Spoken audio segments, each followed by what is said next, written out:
There's a story historians still love to tell. A Roman emperor who made his horse a priest and worshipped a rock as a god. It sounds like the kind of thing the internet exaggerates for clicks. It isn't. Both of those things really happened in ancient Rome. Here's the twist almost nobody mentions. They didn't happen under the same emperor. The horse priest belongs to one of Rome's most infamous rulers. The rock god belongs to a completely different one, a century and a half later. Popular memory quietly merged two separate reigns into a single legend. And once you separate them, the real story left behind, the one about the rock, is stranger and more consequential than the myth that swallowed it. This is the true story of Elagabalus, the 14-year-old priest who became emperor of Rome and tried to make the entire empire kneel to his god. Quick correction first, because it matters. The horse priest belongs to Caligula, who ruled from 37 to 41 CE. Ancient writers say he adored a horse named Incitatus so much that he gave it a marble stable, an ivory feeding trough, and reportedly made it a priest of his own imperial cult. Caligula is also said to have joked about making Incitatus a consul, one of Rome's highest offices. It never actually happened. Ancient historians agree it was a threat, or a joke at the Senate's expense, never a real appointment. The rock, on the other hand, belongs to a different emperor entirely, Elagabalus, who ruled nearly 2 centuries later, from 218 to 222 CE. And unlike the horse story, the rock wasn't a joke. It was the center of an entire religious and political crisis. So who was Elagabalus? Really? He was born around 203 CE in Emesa, a city in Roman Syria, with the birth name Varius Avitus Bassianus.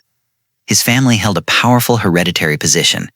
High priest of the local sun god, Elagabal, worshipped not as a statue with a human form, but as a large, black, cone-shaped stone, likely a meteorite, kept inside a grand temple and treated as the god's literal physical body. This wasn't a fringe local cult.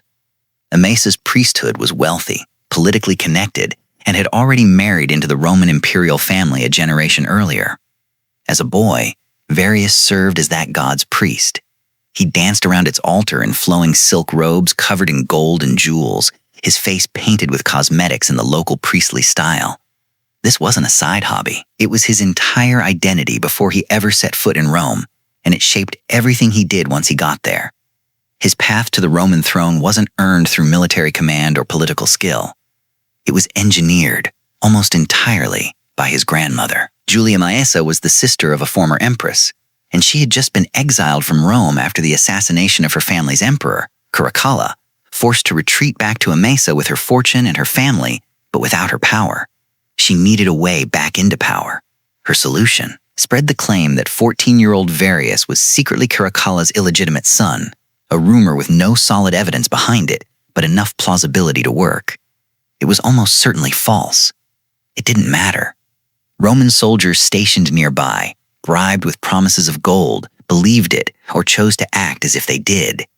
In 218 CE, they proclaimed the teenage priest boy emperor of Rome. The reigning emperor, Macrinus, tried to put down the rebellion. His forces were defeated at the Battle of Antioch. A 14-year-old hereditary priest from Syria, who had never governed anything, was now the most powerful person in the Roman world.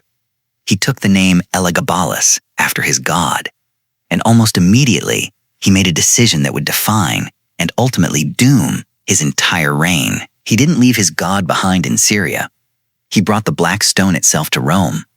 To house it, he built an enormous new temple on the Palatine Hill at the very heart of the city, right beside the palaces of previous emperors. It was called the Elagabalium. Then he made a claim that shocked traditional Roman religion to its core. Elagabalus declared that his god, Elagabal, represented by this single black stone, was now the supreme deity of the entire Roman state. Above Jupiter. Above every god Rome had worshipped for the better part of 1,000 years. He forced senators to attend ceremonies where he personally danced around the stone's altar to drums and cymbals, dressed as a foreign priest instead of a Roman emperor. During one midsummer festival, he reportedly placed the stone on a chariot pulled by 6 white horses and ran backward in front of it through the streets of Rome, holding the reins and facing his god the entire way, so no one could accuse him of turning his back on it. To Roman elites, this wasn't quirky. It was closer to a hostile takeover of the state religion itself, carried out by a teenager from a province most of them looked down on. Elagabalus tried to soften the takeover with a strange kind of diplomacy. He staged a symbolic marriage between his god and Rome's own goddess Minerva, then later paired it instead with a North African goddess, Urania, brought over specifically for the ceremony. It didn't calm anyone down. If anything, it confirmed what the Senate already suspected. Their new emperor saw Roman tradition as something to be rearranged around his own foreign god, not respected. And the religious upheaval was just the beginning. Elagabalus married and divorced multiple times in his short 4-year reign, an unusually chaotic pace even by the standards of the Roman elite. One marriage crossed a line that Roman society considered nearly unthinkable. He married Aquilia Sivora, a Vestal Virgin, one of the priestesses sworn to lifelong celibacy in service of Rome's sacred hearthfire. Under Roman law, a Vestal who broke her vow of celibacy could be buried alive. The emperor himself had just publicly done exactly that.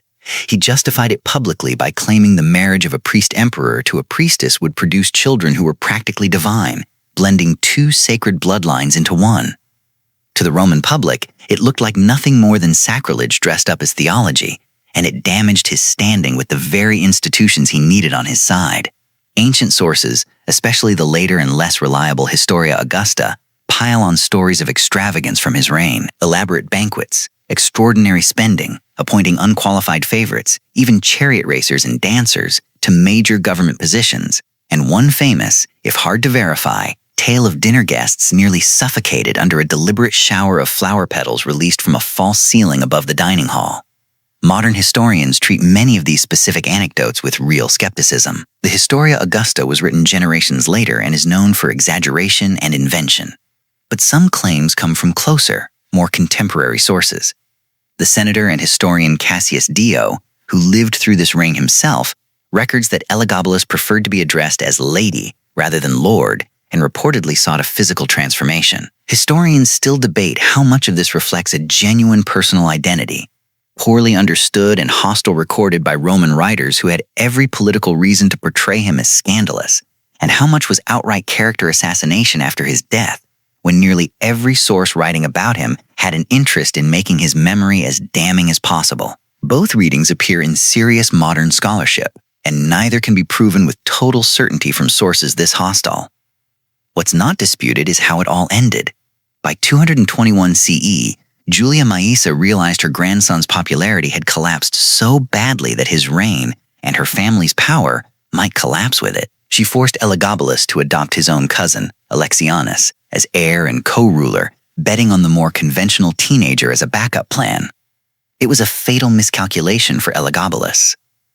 When he later tried to have his cousin removed, the Praetorian Guard, the emperor's own supposed protectors, mutinied instead. In March of 222 CE, the guards hunted down Elagabalus and his mother, Julia Soaemius, and killed them both. He was around 18 years old and had ruled for less than 4 years.